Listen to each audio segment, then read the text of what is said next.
Hello, it's Judith here with this week's video. And last week I started a mini-series about this transitional time of year for our young people. And last week's video was about our concerns as parents and carers for the next stage our young person is moving on to, whether it's primary school starting, moving up to secondary school or off to college or university. And this week I'm going to talk about the littlies, those 4-year-olds who look so small toddling off to school in their brand new uniforms, which are a bit bigger than they need them to be so that they last.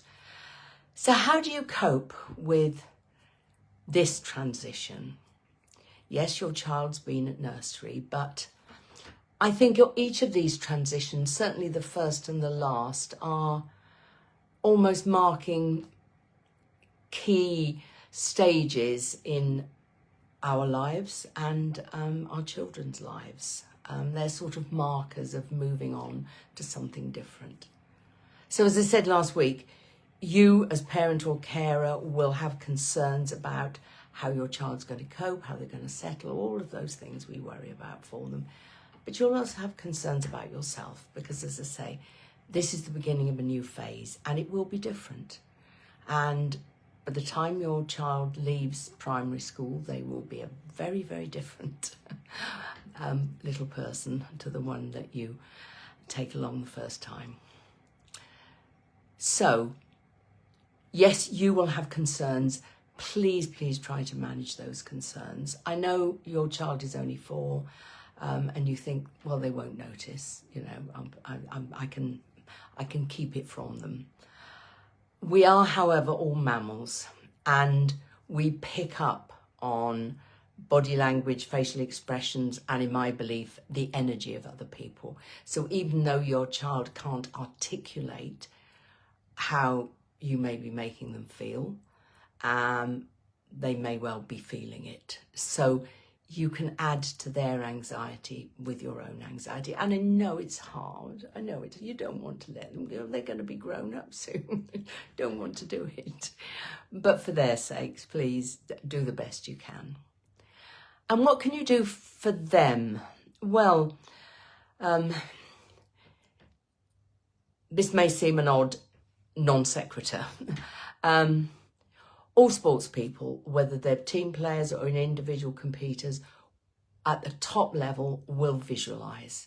And what they visualise is a match or a race or whatever going as they want it to, as they have practiced it, as they have planned for it to do. So they will spend time on a daily basis just visualising them running the race as it was planned and winning, of course. That's what they're visualising, that's what they're going for. And that is incredibly powerful. And I use exactly the same process, if you like, when I'm working with people with fears or phobias about individual things, getting them to be interacting with the feared thing, imagining it in their mind and imagining it being okay. Imagining them being able to be with the spider or climb up the ladder or get on the aeroplane and it being fine, absolutely fine, better than fine. We're using the part of the brain that learns as well from imagining as it does from the actual real event. So the more you visualize, the more you have done it already, if that makes sense. So if I visualize my race, I don't know, 50 times and me, sort of winning the race, then it's as if I've done it 50 times. So I go into the actual race with a huge amount of confidence. So how can you do this with your 4-year-old? Well, basically you tell them a story. You tell them a story about how it's all going to go. Both in terms of the first day and in terms of, I think in most places now the process is to start with half days. So however they've been allocated, how they will, have breakfast and then go to school and then come home for lunch or vice versa. And then when they're used to it, how they will then go to school in the morning and be picked up in the afternoon. Talk them through the day. I can remember when I took my two children, and they were only 4 and 2, on an aeroplane for the first time. I told them the story. This is what will happen. We're going to leave home. We're going to drive to the airport. And the airport's big and you'll be able to see all the planes outside, etc., etc. Talk to them through the whole process, from leaving home to arriving there, and then what it was going to be like when we were there, as best I could, because we hadn't been there before. So, but you know, I knew there was sand and sea and a swimming pool, etc. And I talked them through it. You know, became our bedtime story before we went away. So you can do exactly the same. Doesn't have to be at bedtime, although bedtime's a good time because it'll get incorporated in the memories that they lay down when they're sleeping, or they move from short-term to long-term memory when they're sleeping.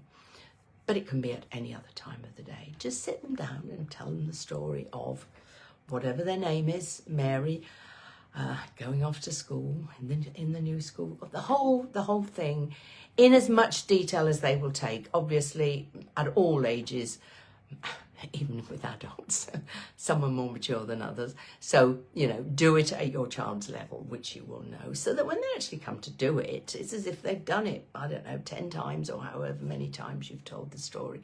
So it's familiar, and they're much more likely to, they know what's coming next. And that for us as human beings is important. We do like certainty, particularly when we're in a feared situation. So knowing exactly what's going to happen is the best thing you can do for them.